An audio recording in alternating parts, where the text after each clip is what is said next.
Thanks for tuning in. Today we're doing a PS5 HDMI port replacement. Already removed the bad port. We just got to get the new port on, get her all bolted up and tested. So the capacitor did come off, so it's going to be what I call the 2-pack. Let's do it.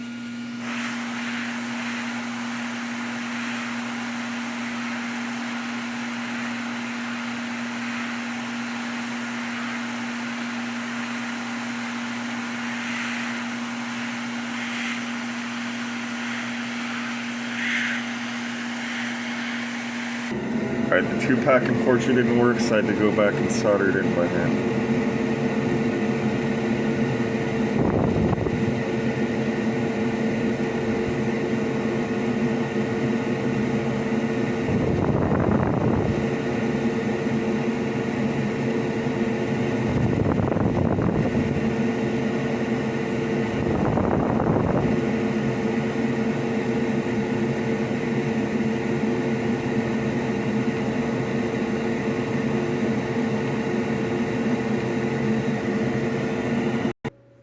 That's the final outcome on the post. There's the outcome on the pins and the capacitor.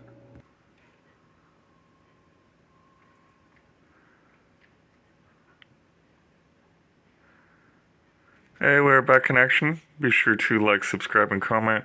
New videos dropped every Sunday.